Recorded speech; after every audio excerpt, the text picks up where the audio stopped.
नमस्कार। आपके अपने YouTube चैनल बातें साहित्य पर आप सभी का एक बार पुनः हार्दिक स्वागत है।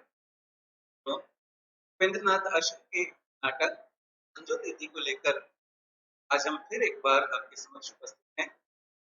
तो अंजू दीदी की रचना 1954 में तथा प्रकाशन 1955 में हुआ। मित्रों, अंजू दीदी एक मूल्यांकन में कमलेश्वर लिखते हैं कि अंजू दीदी की वस्तु का संबंध अभिजात वर्ग से है। अभिजात कुल की नारी अंजलि के मानस में जीवन को नियंत्रित और अनुशासित रखने की प्रवृत्ति के बीच संस्कारगत है, जो कि उसे गोद लेने वाले नाना जी से विरासत में मिले हैं। अंजू में अपने वर्ग की वे सारी वृत्तियां हैं जो टस से मस होना नहीं चाहती। उसके अपने व्यक्तित्व में वह हट है जो दूसरों को परास्त कर देता है। उसके शिकार हैं वकील साहब, जो अपने विवाह से पहले किसी उन्मुक्त बंधनहीन नद की भांति बह रहे थे, जिनका आभास मात्र उनकी फकड़ई में कभी कभी उभर उठता है। आरंभ में ही अंजू के प्रचंड अनुशासन की झलक मिल जाती है और वह खींच भी जो पुर्जे ठीक से न चलते देख बिगड़ी हुई मशीन के बनाने वाले मैकेनिक में आ जाती है।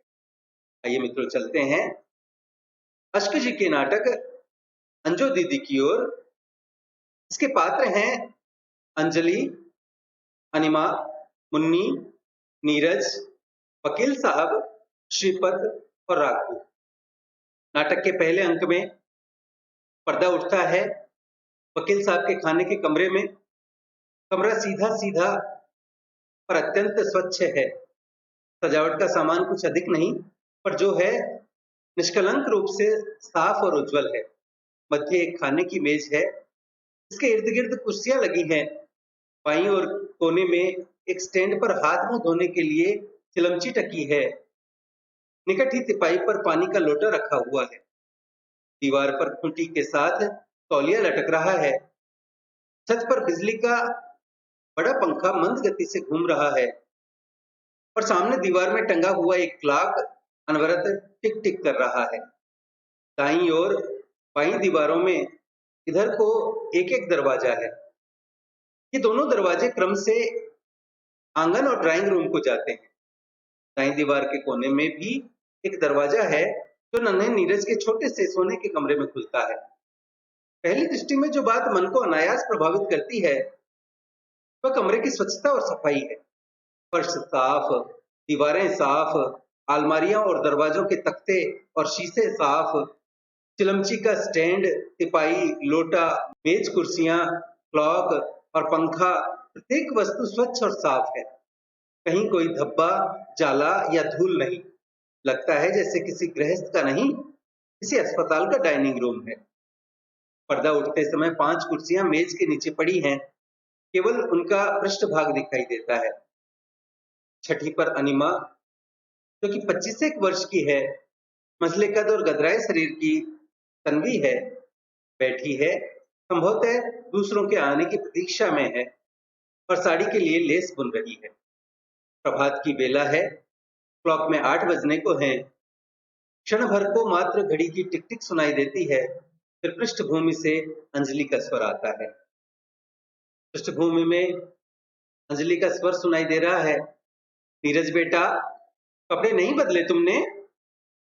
नीरज की आवाज पृष्ठभूमि से आती है, बस हो गया तैयार मम्मी। अंजलि, मुन्नी नाश्ता रखो मेज पर। और तनिक कड़े स्वर में कहती है, तुम कर क्या रही हो? 8 बजने को आए हैं और नाश्ते का कहीं पता नहीं। पृष्ठभूमि से मुन्नी की आवाज आती है, बस लिए जा रही हूँ मेम साहब। अंजलि की आवाज तनिक समीप से आती है, और वकील साहब से कहो नहाकर सीधे इधर आए, नाश्ता कर लें, फिर चाहे जो करते रहें। कपड़े उनके आंगन में पलंग पर रखे हैं और कंघी शीशा मेज पर। और बोलते बोलते प्रवेश करती है। अंजलि यद्यपि अनिमा की समवयस्क है, किंतु उससे 5 वर्ष बड़ी दिखाई देती है। पतले छरहरे शरीर की दुर्बल नसों वाली युवती, जो न केवल विवाह की चक्की में जुटी हुई है, वरन पूरी निष्ठा और गंभीरता से जुटी हुई है। सुंदर मुख पर अभी से हल्की सी लकीरें बन गई हैं और मुस्कान के बावजूद जो इस समय उसके होठों पर खेलने लगी है, उसका मस्तिष्क की सदा तनी रहने वाली नसों का परिचय देता है। परंतु इस सूक्ष्म मलिनता के अतिरिक्त क्या पहरावे की सुरुचि, स्वच्छता और निर्दोषता, और क्या व्यक्तित्व की स्फूर्ति, सजगता और जागरूकता, हर बात में वह अनिमा को मात देती है। अनिमा उस मुक्त मृगी सी लगती है जो जाल के बंधन से अनभिज्ञ है। वह भी यद्यपि नहा धोकर बैठी है, पर उसके बनाव, श्रृंगार और पहरावे से पूरी बेपरवाही टपकती है। और अंजलि लगता है जैसे कोई देवी किसी आंतरिक विचार के कारण इसके माथे पर तेवर पड़ गए हैं, अभी अभी सांचे में ढलकर आई है। कमरे में प्रवेश करती हुई खिजलाए स्वर में अंजलि कहती है, अभी तक स्नान नहीं किया और 8 बजने को आए हैं। वकील साहब स्नान गृह से कहते हैं, अरे भाई आया आया या। अंजलि अनिमा को देखते हुए अंजलि अनिमा की ओर देखते हुए मुस्कुराकर कहती है, इनका स्वभाव भी। तुम बैठे बैठे ऊब तो नहीं उठी अन्नो? मैंने कहा नाश्ते का समय हुआ जा रहा है, इन सबको तैयार कर दूं। और हंसती है, मैं शोर न मचाऊं तो नाश्ते को 10 बज जाए। और कुर्सी मेज के नीचे से खींचकर उस पर बैठ जाती है। अनिमा निरंतर लेस बुनते हुए कहती है, मैं तो चकित रह गई अंजू दीदी, तुम्हारे यहाँ की व्यवस्था और समय निष्ठा देखकर। अंजलि प्रशंसा से फूल कर कहती है, इस घर के कण कण को मैंने व्यवस्था, समय निष्ठा और सभ्य लोगों के आचार व्यवहार सिखाए हैं। कहीं तुम पहले आकर देखती, घर भूतों का डेरा बना हुआ था। इतना बड़ा मकान, यह भी तो पता न चलता था कि कौन सा कमरा खाने का है, कौन सा सोने का और कौन सा उठने बैठने का। सभी जगह बर्तन और चारपाइयां पड़ी रहती थी। अनिमा कहती है, परंतु नौकर तो। अंजलि थे, पर न उन्हें बात करने का सलीका था, न काम की तमीज। और अति उपेक्षा से कहती है, गंदे, गंवार, चोर और बदतमीज। अनिमा मैं तो चकित रह गई मुन्नी को देखकर, नौकरानी लगती ही नहीं। मैं तो समझी जीजा जी की बहन। अंजलि सहसा मुड़कर, हैं? अनिमा कहती है, इतनी साफ सुथरी, इतनी सुघड़, इतनी सभ्य। अंजलि प्रसन्न होकर कहती है, कितनी जान खपाई है उसके साथ, तुम कल्पना भी नहीं कर सकती। और राधु? अनिमा कहती है, वह आया तो मैं समझी तुम्हारे ससुर। और घबरा कर कि जीजा जी के और बेहतर है घबरा कर कि तुम्हारे कोई बुजुर्ग हैं। मैं उसके लिए आदर से कुर्सी छोड़कर खड़ी हो गई। अंजलि बुजुर्ग? अनिमा अपनी बात जारी रखते हुए कहती है, वह चौंका, परंतु जब तक वह कुर्सियां मेज झाड़ता रहा, मुझे बैठने का साहस नहीं हुआ। अब भी यद्यपि मैं भली भांति जान गई हूं कि वह नौकर है, जैसे विश्वास ही नहीं होता। अंजलि कहती है, स्वर्गीय नाना जी कहा करते थे, नौकरों को सदैव साफ सुथरा रखना चाहिए। घर के भाग्य का पता जैसे दहली से चलता है, वैसे ही मालिकों की संस्कृति का मान नौकरों की सभ्यता से होता है। गंदे नौकरों से नाना जी को अतीव घृणा थी। उनके साथ रहकर मैं भी वैसी ही हो गई। मैं तो चाहती हूँ कि नीरज भी सफाई पसंद, सभ्य और संस्कृत बने। अनिमा कहती है, बड़ा प्यारा बच्चा है नीरज। इधर से गुजरा तो मुझे दोनों हाथ जोड़कर नमस्कार किया। अंजलि फूल कर कहती है, सभ्यता और शिष्टाचार का तनिक भी अभाव तुम उसमें न पाओगी। और आवाज देती है, हो गया तैयार नीरू बेटे? नीरज पृष्ठभूमि से कहता है, जी मम्मी। अंजलि नौकरानी को आवाज देती है, मुन्नी नीरू बेटे को नाश्ता दे दो। मुन्नी पृष्ठभूमि में कहती है, दे रही हूं मेम साहब। अंजलि कहती है, वह सदैव प्रातः यथा समय उठता है, अपने डैडी के साथ शहर को जाता है, स्नान संध्या करता है और फिर कपड़े बदलकर समय पर नाश्ते के लिए तैयार हो जाता है। स्वर्गीय नाना जी कहा करते थे, समय निष्ठा सभ्यता की पहली निशानी है। और नीरू काम, आराम और खेल की वेला को भली भांति जानता है।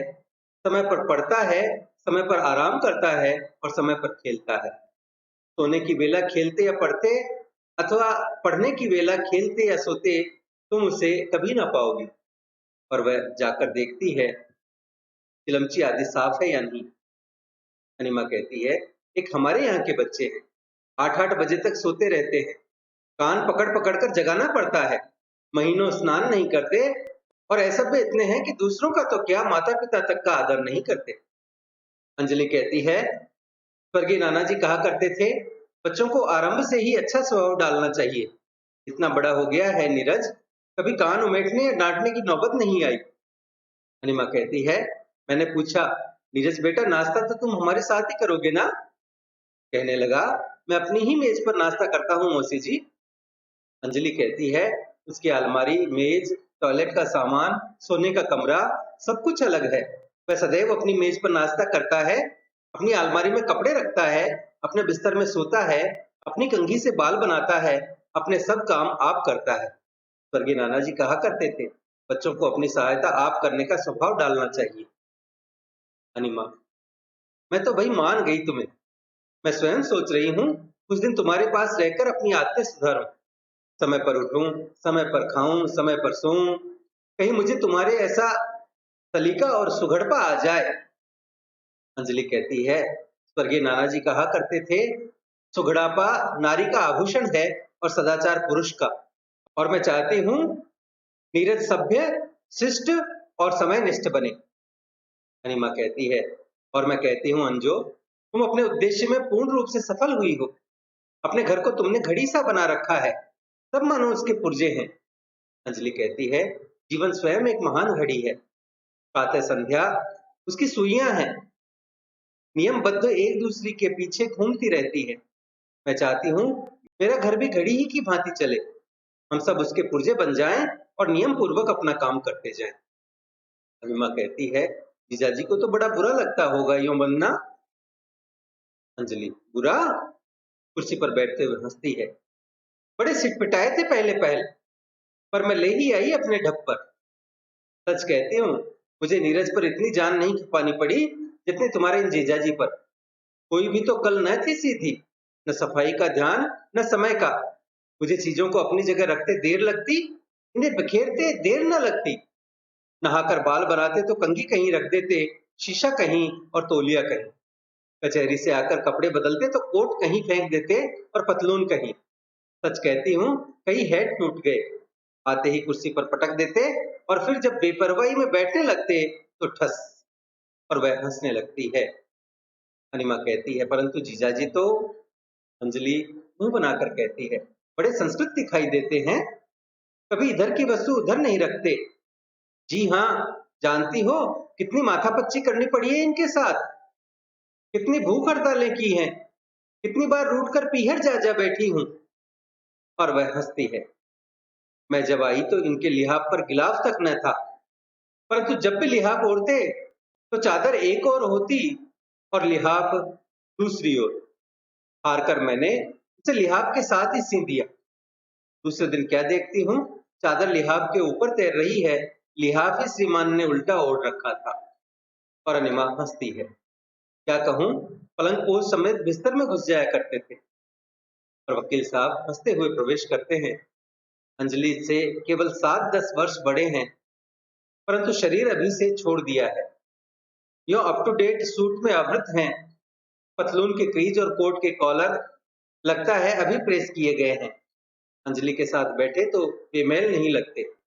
उनकी बेपरवाही को सूट पूरे तौर पर छिपाए हुए है, किंतु जब भी हंसते हैं तो पता चल जाता है कि वास्तव में सूट ने उन्हें कैसा जकड़ रखा है। बात करते हैं तो प्रायः कंधे झटकाते हैं। पहले कदाचित विवशता के समय ऐसा करते होंगे, पर अब तो यह उनका स्वभाव बन गया है। वकील साहब कहते हैं, अरे भाई, संसार में दो प्रकार के प्राणी होते हैं, एक वे जो आप भी चलते हैं और दूसरों को भी चलाते हैं, इंजन की भांति। अंजो उनमें से है। दूसरे वे जो आप नहीं चल पाते पर दूसरा कोई चलाए तो उसके पीछे पीछे चले जाते हैं।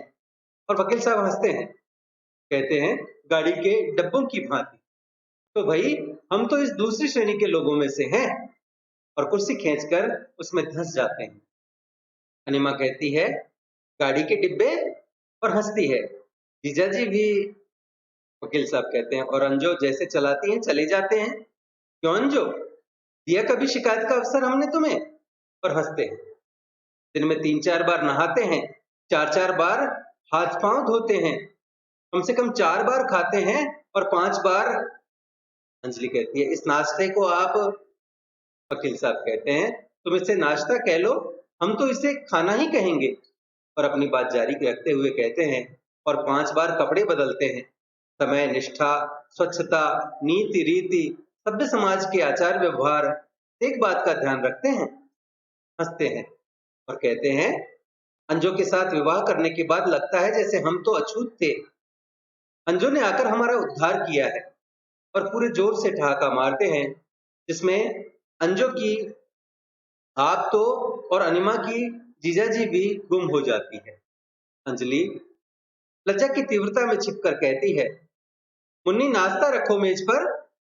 मुन्नी नाश्ते की ट्रे लाती हुई कहती है, ये लाई मेम साहब। और नीचे के संभाषण में मुन्नी चुपचाप नाश्ते का सामान मेज पर रखे जाती है। वकील साहब कहते हैं, और सच कहते हैं, हमने अपने आप को 16 आने अंजों के अनुरूप बना लिया है। अपेक्षा से मुंह बनाकर कहते हैं, हमें स्वयं अब गंदे लोगों से अत्यंत घृणा होती है। ये फौजदारी के वकील आठों याम अभियुक्तों के साथ रहने के कारण स्वयं भी उन्हीं जैसे लगते हैं। हंसते हुए कहते हैं, वही स्वभाव, वही आचार व्यवहार और वही हम सच कहते हैं, कुछ की तो आकृति भी अभियुक्तों। अनिमा हंसकर कहती है, जीजाजी आपकी आकृति तो अभी भगवान की कृपा से। वकील साहब कहते हैं, मुझे अंजों ने बचा लिया, नहीं उनके साथ रहकर तो मेरी आकृति भी। और हंसते हुए कहते हैं, सभ्यता और सदाचार तो उन्हें छू भी नहीं गए। अंजलि कहती है, स्वर्गीय नाना जी कहा करते थे, सदाचार पुरुष का भूषण है। वकील साहब कहते हैं, पर भूषण अलंकार स्त्रियों की चीज समझकर वे इसे पास भी नहीं फटकने देते। सदैव अश्लील बातें करने में उन्हें रस मिलता है और गंदे इतने होते हैं कि निकट बैठना कठिन हो जाता है। जूतों समेत मेज पर पांव रखे बैठे डकराते रहते हैं और अति घृणा से कहते हैं, अशिष्ट कहीं के। और पानी के बतासे, दही बड़े और चाट खाकर। अंजलि कहती है, स्वर्गीय नाना जी कहा करते थे, दही बड़े और चाट। वकील साहब बीच में ही बात काटते हुए कहते हैं, मैं तो निरंतर नाना जी को धन्यवाद दिया करता हूँ, जिन्होंने तुम्हारे द्वारा मुझे इस चटोरेपन से बचा लिया। सौगंध ले लो जो पिछले 6 वर्ष में चाट को मुंह भी लगाया हो। और तो और कभी नीरज। अंजलि, मुंह लगाने देती हूँ मैं नीरज को ऐसी गंदी चीजें। वकील साहब कहते हैं, जब मैं देखता हूँ कि बड़े बड़े वकील एडवोकेट दही बड़े और पानी के बताशों जैसी निकम्मी चीजें खाकर दोनों वहीं फर्श पर फेंक देते हैं, तो मैं स्वर्गीय नाना जी को दुआ देता हूँ, जिनकी शिक्षा अंजों के द्वारा मुझे इस अशिष्टता से बचाए हुए है। भगवान साक्षी है, जो मैंने पिछले 6 वर्ष से चाट को एक बार भी मुंह लगाया हो। अनिमा हंसकर, केवल दोनों देखे हैं। वकील साहब एक खोखला ठहाका लगाते हैं। अंजलि कहती है, अच्छा फिर हंसिएगा, पहले नाश्ता कर लीजिए। वकील साहब, भाई मैं कहता था कुछ देर प्रतीक्षा कर लेते, वह श्रीपत का पत्र आया था कि आज प्रातः की गाड़ी से वह आ रहा है। अंजलि व्यंग्य से, आ रहा है? इन 6 वर्षों में उसने कितने पत्र नहीं लिखे, कभी आया भी? आप भी बस नाश्ता आरंभ कीजिए, आ चुका श्रीपत। नृपति भाई का पत्र आता तो मैं दृष्टि दरवाजे से लगाए बैठी रहती, पर श्रीपत, क्या विश्वास उसका। वकील साहब कहते हैं, भाई वह घुमक्कड़ आदमी है, सदा बाहर दौरों पर रहा है।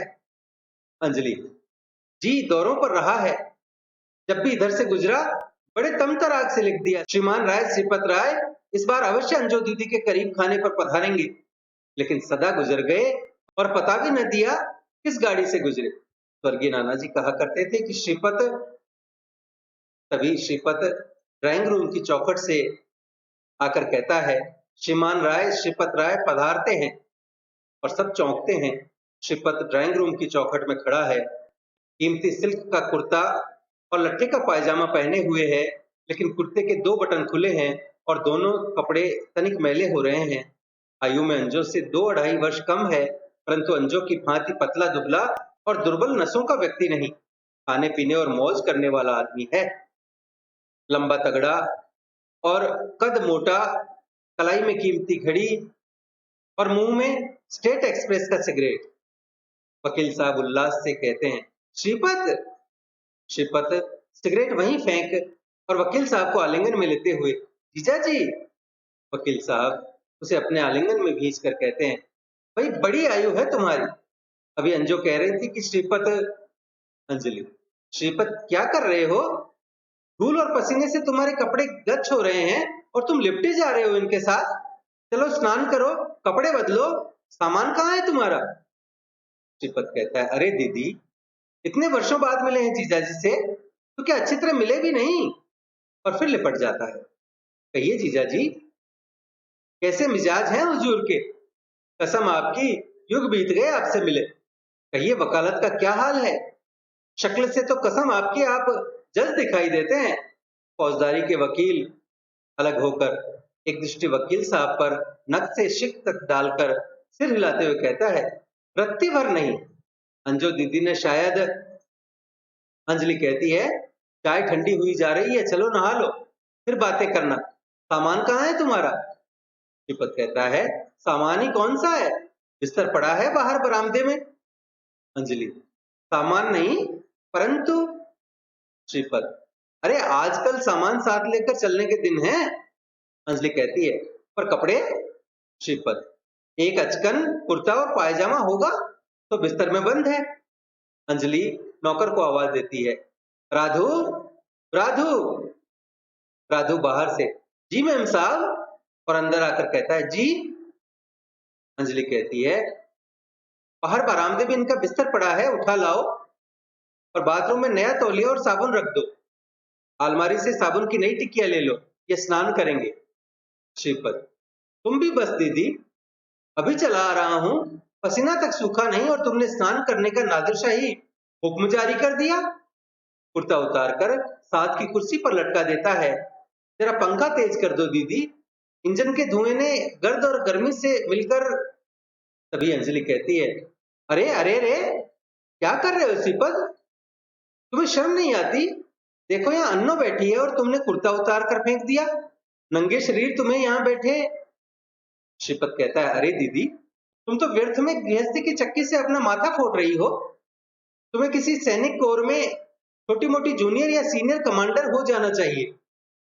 अंजलि कहती है, शिष्टा तो तुम्हें छू भी नहीं गई, अन्नो बैठी है और तुम।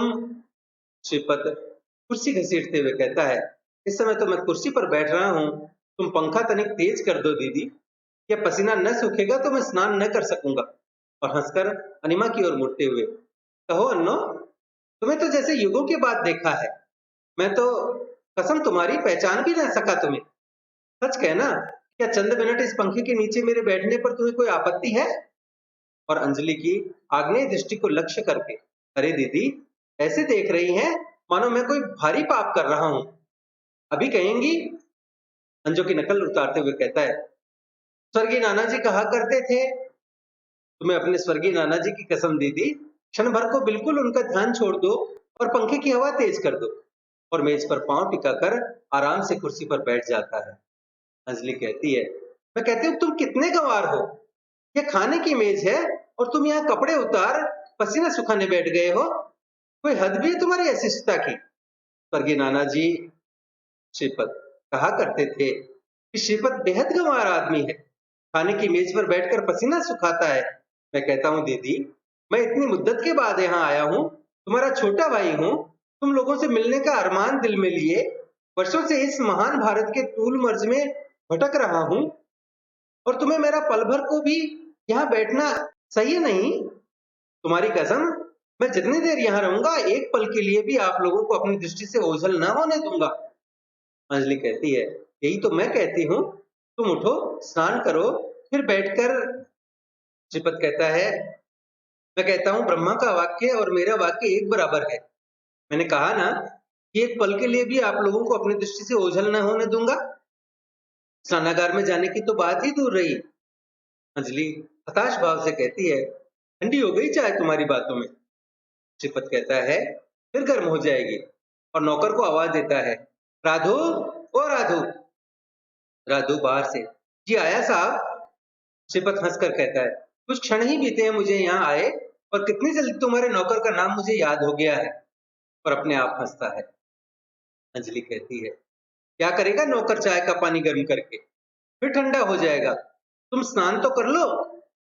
श्रीपद कहता है, मैं कहता हूँ दीदी, चाय पीना भी कोई संध्या वंदन करना है कि स्नानादि की आवश्यकता हो? जरा गर्म गर्म चाय का एक कप पिलाओ, जान में जान आए, स्नान की भी देखी जाएगी। अंजलि घड़ी की ओर देखते हुए खींच कर कहती है, मैं कहती हूँ नाश्ते का समय कब का हो गया और तुम हो कि।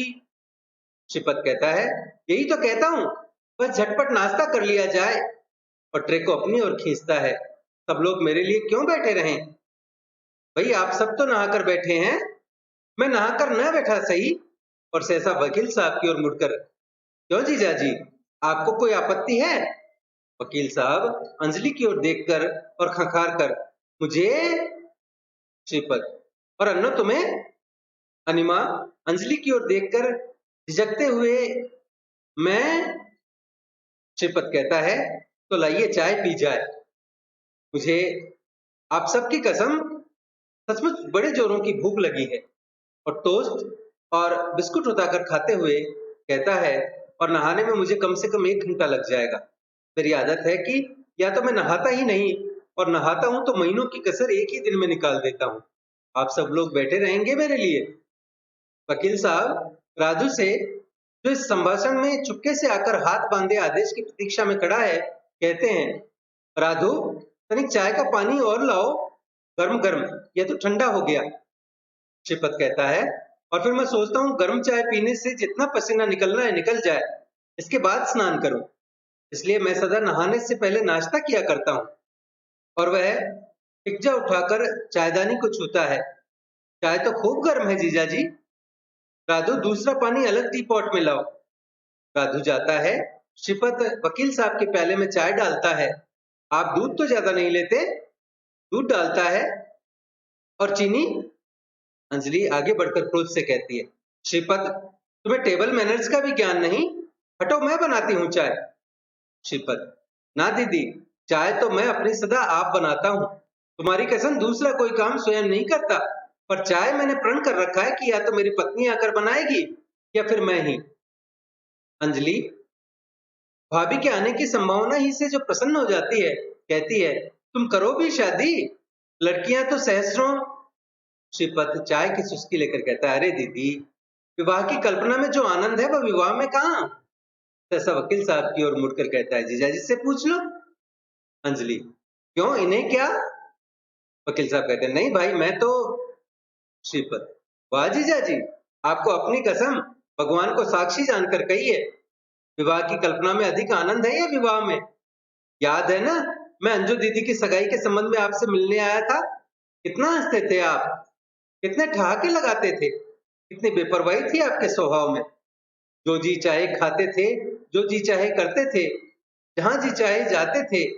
और वह हंसता है और कहता है, और अब इतनी देर से बैठे हैं और एक ठहाका भी तो आपने नहीं लगाया। आपकी कसम, आप तो हाईकोर्ट के जज दिखाई देते हैं। हंसता और चाय की चुस्की लेता है और कहता है, हालांकि अभी आप एडवोकेट भी नहीं बने।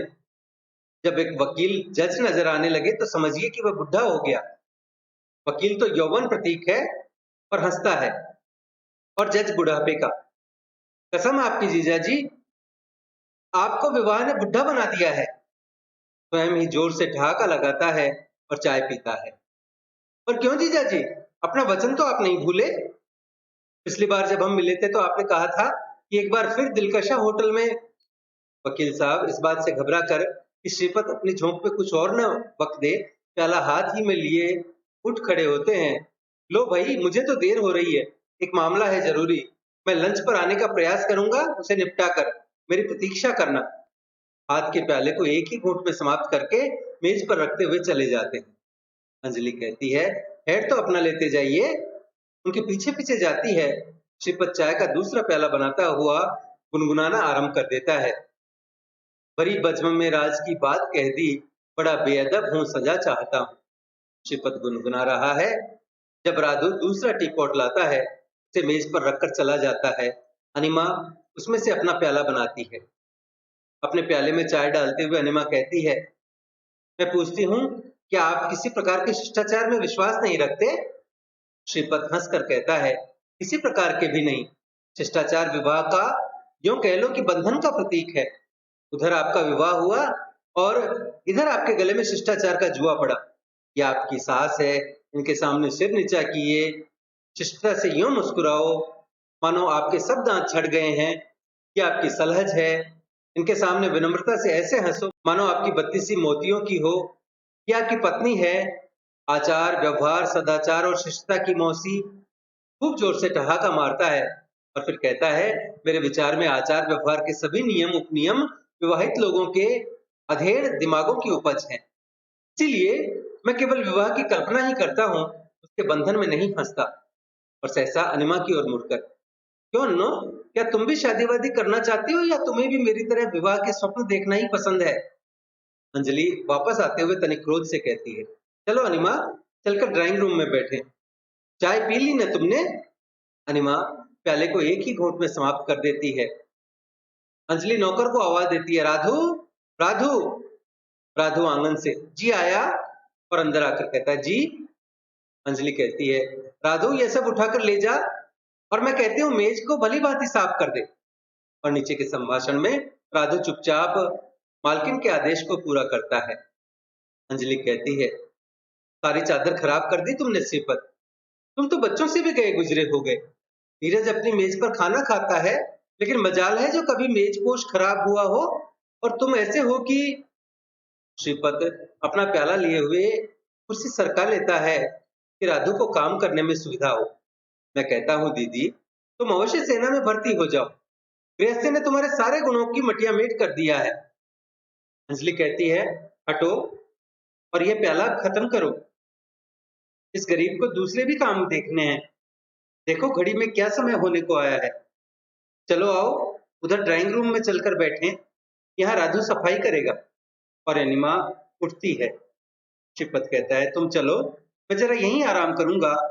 गर्म गर्म चाय पीने से पसीना आ रहा है और पंखे की हवा बदन में ठंडी ठंडी सरसराहट पैदा कर रही है। तुम्हारी कसम, मैं तो यहाँ से उठकर जन्नत में भी न जाऊं। अंजलि कहती है, हम तो जाते हैं, तुम बैठो यहाँ जितनी देर तुम्हारी इच्छा। और राधु सामान उठाकर चला जाता है। श्रीपत कुर्ते की जेब से सिगरेट निकालकर मुंह में रखता है, परंतु दिया सलाई कदाचित उसके पास नहीं। पुनः जेब में टटोलता है, फिर राधु को आवाज देने वाला होता है कि नीरज अपने कमरे के दरवाजे से प्रवेश करता है। नीरज 10-11 वर्ष का बच्चा है, नीली बुशर्ट और श्वेत नेकर पहने, सुंदर सुकुमार और सुसंस्कृत, परंतु मुखाकृति उसकी गंभीर है। बाल सुलभ चंचलता का वहां सर्वथा अभाव है।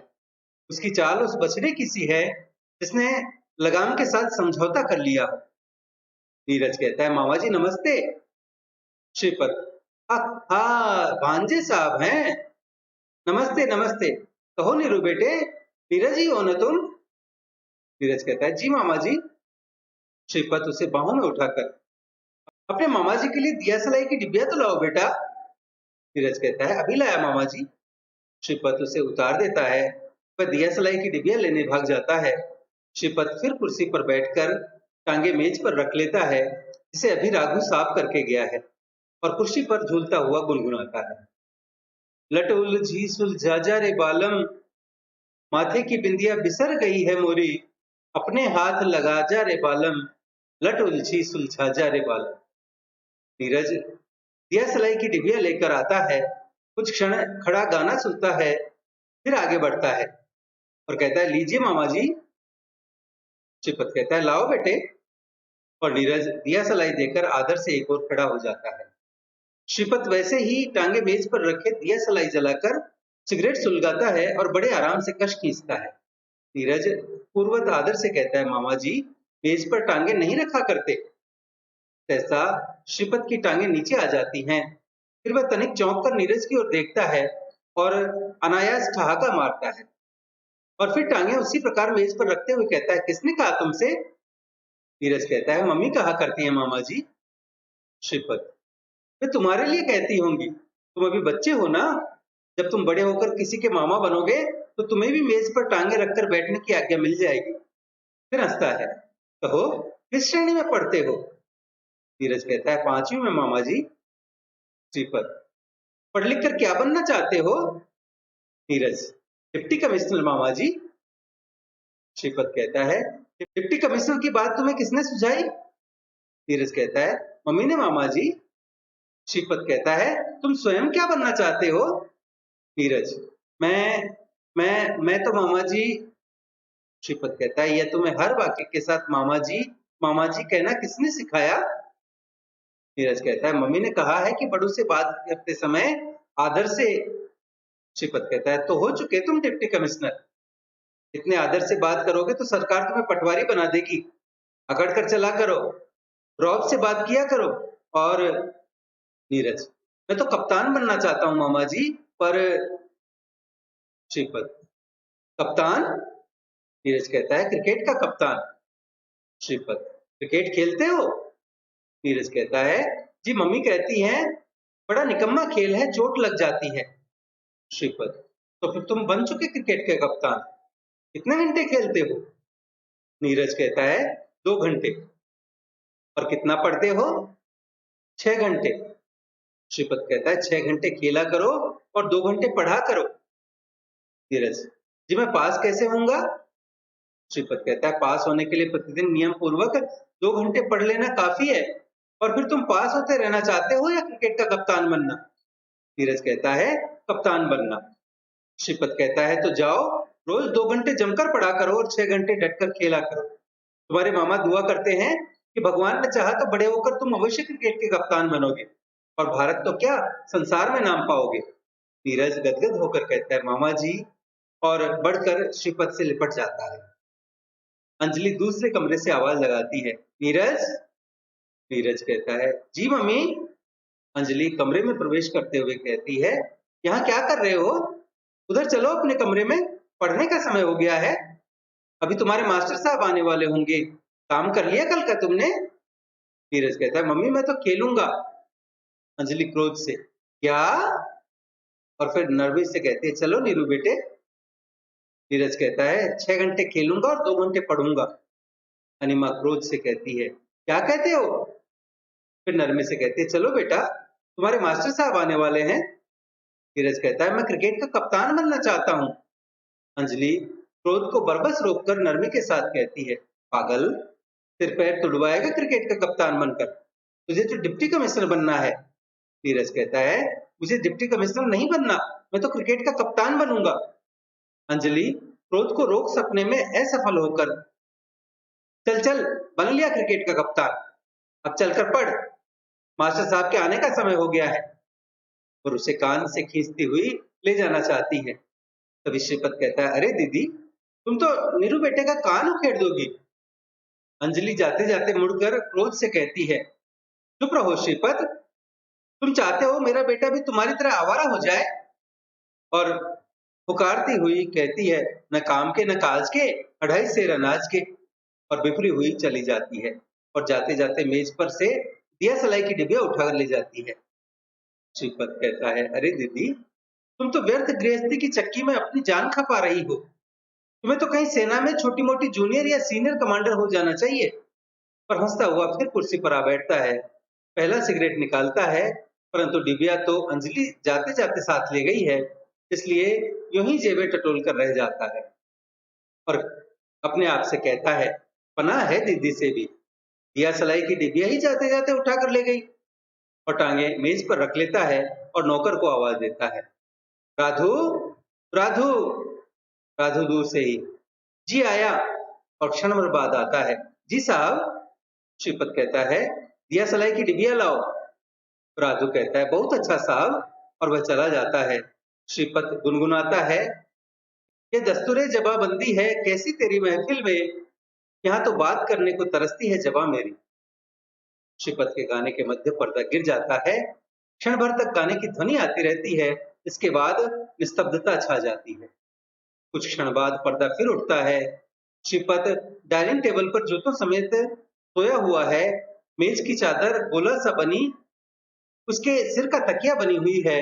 मेज क्योंकि इतनी लंबी नहीं कि वह टांगे पसार कर लेट सके, इसलिए उसकी एक टांग दूसरे घुटने पर है, परंतु दोनों टांगे एक ओर को झुकी हुई हैं और पृथक हुआ चाहती हैं। मेज के पास फर्श पर एक आधा जला सिगरेट पड़ा है। घड़ी में 12 बज रहे हैं और पर्दा फिर गिर जाता है। मित्रों, आज के लिए इतना ही। शेष नाटक की चर्चा हम अगले वीडियो में करेंगे। यदि आपको हमारा यह प्रयास अच्छा लगा हो तो कृपया वीडियो को लाइक करें, अपने मित्रों के साथ साझा करें। पीडीएफ तथा अन्य सहायता के लिए हमसे टेलीग्राम पर जुड़ें। यदि आपने बातें साहित्य की चैनल को अभी तक भी सब्सक्राइब नहीं किया हो तो कृपया सब्सक्राइब करें और घंटी वाला बटन दबाकर भविष्य के सभी वीडियोज की सूचना अपने तक सबसे पहले पहुंचाएं। और देखते रहें बातें साहित्य की। धन्यवाद।